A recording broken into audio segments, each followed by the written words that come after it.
Salve, salve, alunos do oitavo ano do Colégio MCE. Primeiramente, saudações históricas.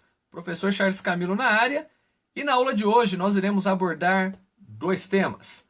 No primeiro momento, nós falaremos acerca da família real portuguesa no Brasil, a vinda da família real portuguesa para o Brasil. No segundo momento, nós iremos abordar o processo de independência do Brasil. Tudo isso de maneira simples, objetiva e eficaz. Caneta e caderno na mão, partiu para a missão e boa sorte. A vinda da família real para o Brasil está associada a uma série de fatores, tanto que o plano já era antigo.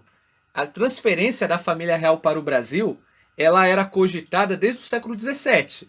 Ela foi impulsionada pela iminente invasão de Portugal, porque Dom João, na condição de príncipe e regente, ele havia desobedecido o bloqueio continental imposto por Napoleão Bonaparte. O bloqueio continental imposto por Napoleão Bonaparte dizia que qualquer país, qualquer monarquia da Europa continental que ousasse comercializar com a Inglaterra teria o seu território invadido e o seu governo destituído. Ou seja, a monarquia que estivesse ali governando, ela seria expulsa do trono e substituída por alguém da confiança de Napoleão Bonaparte.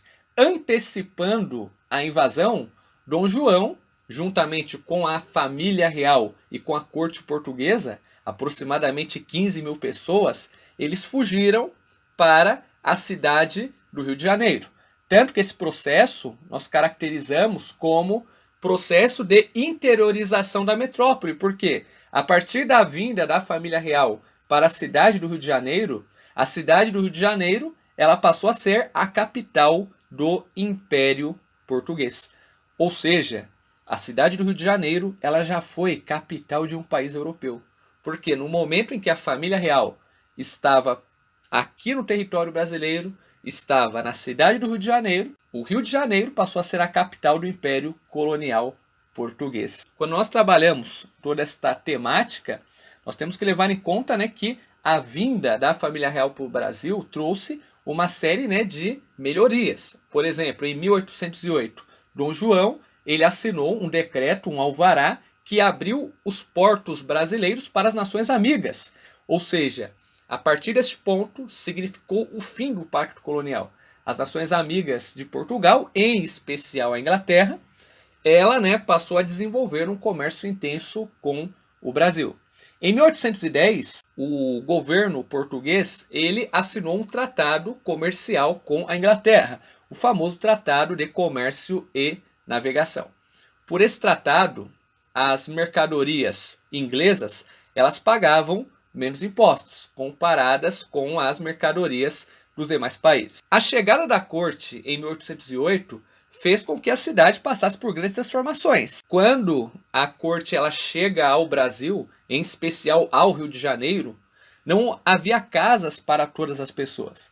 Então, os oficiais do governo eles foram selecionando as melhores casas, destinando aos membros da corte toda a burocracia, todo o aparato estatal português, e muitas pessoas ficaram meio que ali desalojadas.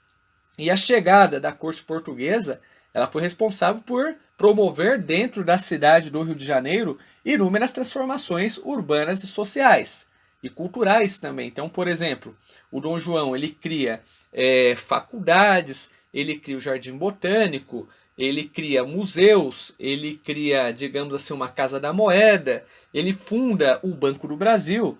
Então ele vai colocando componentes básicos para a infraestrutura político-administrativa. Então, nesse sentido, ele vai equiparando, no caso, a colônia brasileira à metrópole portuguesa. Tanto que um ponto decisivo foi lá durante a realização do Congresso de Viena, em 1815, onde o Brasil ele foi elevado à categoria de Reino Unido de Portugal, Brasil e Algarves, deixando oficialmente de ser uma colônia portuguesa. Ou seja, Reino Unido, o Brasil estava em igualdade jurídica com Portugal. Não havia mais toda aquela questão em relação à metrópole e colônia. Falando sobre o processo de independência do Brasil, enquanto Dom João estava aqui no Brasil, ele não tinha planos para retornar. Só que, porém, a Revolução Liberal no Porto, ela foi responsável pela convocação das cortes portuguesas. Essas cortes portuguesas, elas foram responsáveis por exigir o retorno de Dom João para Portugal. E além dessa questão, Dom João ele foi obrigado a jurar uma constituição e ele teve seus poderes reduzidos, porque Dom João ele era um monarca absolutista. As cortes portuguesas criaram uma constituição e a partir do momento em que Dom João se torna um monarca constitucional, a maior parte do poder dele passa a estar centrado nas cortes. Só que antes de retornar para Portugal, Dom João ele deixa o seu filho primogênito, Dom Pedro de Alcântara, na condição de príncipe regente. Só que, porém, começam-se a surgir os impasses, porque as cortes portuguesas elas queriam que Dom Pedro voltasse para Portugal.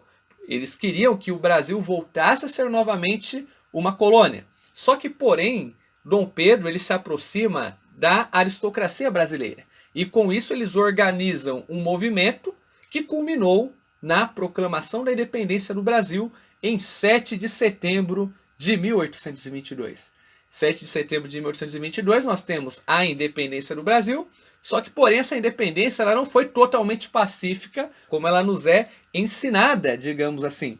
Porque as províncias localizadas ao Nordeste, elas eram fiéis às cortes portuguesas. Então, nesse caso, ocorreu conflitos. As tropas imperiais elas foram vencendo as revoltas nas províncias da Bahia, Pará, Piauí, Ceará e Maranhão. Dom Pedro ele consegue finalizar, digamos assim, a sua obra, no qual ele funda um império e ele tornou-se imperador constitucional e defensor perpétuo do Brasil com o título de Dom Pedro I, inaugurando o que nós chamamos de Primeiro Reinado.